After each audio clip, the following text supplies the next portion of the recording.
آئے گی۔ لفظ ارسلنا پیغام ہے، لفظ ارسلنا رسالت ہے، لفظ ارسلنا نبوت ہے۔ اللہ جب تک نبوت دے نبی کو ملتا ہے، جب اللہ روک دے پھر نہیں ملتا۔ سمجھو، آپ کہیں گے کیسے؟ بڑی طاقت خدا کی ہے، اللہ چاہے پیغمبر کو دے دے، رب نہ چاہے کچھ وقت کے لیے روک دے۔ دینے کی مثال بھی دیتا ہوں، رکنے کی مثال بھی دیتا ہوں۔ اب توجہ رکھنا، اللہ رب العزت کے نبی حضور پاک ہیں، وَمَا أَرْسَلْنَاكَ، اللہ نے پیغام حضور کو دیا ہے۔ یہ کیسے دیا؟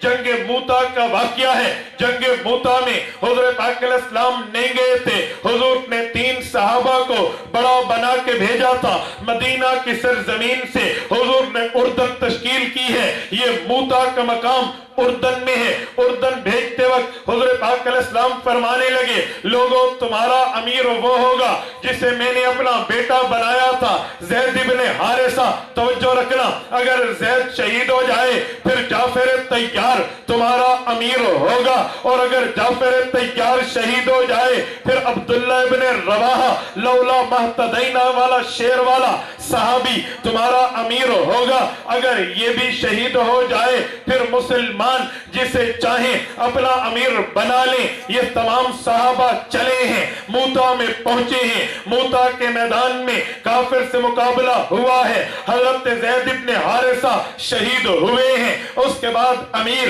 حضور پاک نے مقرر کیا تھا حضرت جعفر طیار کو، حضرت علی کے بڑے بھائی کو، جن کی شادی 2-3 سال پہلے ہوئی تھی، ابھی چھوٹے چھوٹے، جن کے بچے مدینہ میں چلتے تھے اور چل کے تبھی چلنے کے قابل ہوئے تھے۔ حضور کبھی ان کے گھر، وہ کبھی حضور کے گھر آتے۔ اب زید ابن حارثہ کے بعد حضرت جعفر کی باری آئی۔ حضرت جعفر شہید ہوئے ہیں، گردن کٹی ہے، دونوں ہاتھ کٹے ہیں۔ حضرت جعفر نے جھنڈا نہ گرنے دیا۔ پھر عبداللہ ابن رواحہ کی باری آئی، سیدنا عبداللہ ابن رواحہ امیر بنے ہیں، وہ شہید ہوئے ہیں۔ پھر صحابہ نے مشورہ کیا ہے اور امیر بنایا ہے حضرت خالد ابن ولید کو رضی اللہ عنہم۔ پھر حضرت خالد نے تلوار اٹھائی ہے اور اپنی جنگی حکمت عملی سے کافروں کو چکمہ دے کر کامیاب ہوئے ہیں۔ حضرت خالد رضی اللہ تعالی عنہ جنگ جیت کے واپس آئے ہیں، اور ادھر مدینہ میں ابھی صحابہ نہیں پہنچے تھے۔ لوگوں نے خبریں اڑا دی کہ وہ تو روم سے مقابلہ تھا، اردن کی زمین میں صحابہ تو 3000 تھے، وہ تو لاکھوں افراد تھے۔ انہوں نے پیغمبر علیہ السلام کے صحابہ کو شہید کر دیا ہے۔ حضرت جعفر طیار کی بیوی ہے، وہ پریشان ہوئی، حضور پاک کی فیملی کی بندی ہے، حضرت جعفر طیار کی شہادت کی خبر کے لیے وہ پریشان ہوئی، شہید ہیں یا زندہ ہیں۔ حضور گھر میں گئے، پیغمبر علیہ السلام حضرت جعفر طیار کے بیٹوں کے سر پہ ہاتھ پھیرتے ہیں اور حضرت جعفر کے لیے فرمایا ان کی بیوی کو صبر کرنا، جعفر شہید ہو گیا ہے۔ ان جعفرن قد استشہد، حضرت جعفر شہید ہوئے ہیں، اس عورت نے صبر کیا ہے۔ اب حضور پاک کو خبر یہ کس نے دی ہے؟ ابھی مدینہ میں کوئی نہیں آیا تھا، صرف افواہ تھی۔ یہ 3000 کلومیٹر سے خبر اللہ کے نبی کو اللہ نے دی ہے۔ ارسلناک، اللہ نے پیغام دیا ہے، حضور کو پتا چلا ہے یہ اللہ کے کام ہے۔ اللہ بغیر اطلاع کے حضور پاک کو بتا دے۔ اب ذرا تصویر کا دوسرا رخ دیکھنا، پیغمبر علیہ السلام کا دربار ہے، جنگ ذات الرقا سے واپسی ہے، اللہ کے نبی اپنے لشکر کو لے کر واپس آ رہے ہیں۔ دوران سفر حضور پاک ایک جگہ رات کا قیام کرتے ہیں۔ اس رات کے قیام میں صبح کی نماز سے پہلے حضور پاک کی عادت تھی اس جگہ سے کوچ کر کے دوسری جگہ پہ نماز پڑھنے کی۔ جب حضور پاک اٹھے ہیں، لشکر کو کہا آپ تیاری کرو۔ اماں عائشہ بھی اٹھی اپنے ہودد اور کچاوے سے۔ اماں عائشہ اترتی ہیں رفع حاجت کے لیے، تقاضے کے لیے ایک سائڈ میں جاتی ہیں۔ حضرت اماں کو تھوڑا ٹائم زیادہ لگا، پیچھے لشکر تیار ہو گیا ہے، اب لشکر چلنے لگا۔ اماں عائشہ کی خدمت پہ جو مأمور تھے انہوں نے اماں عائشہ کے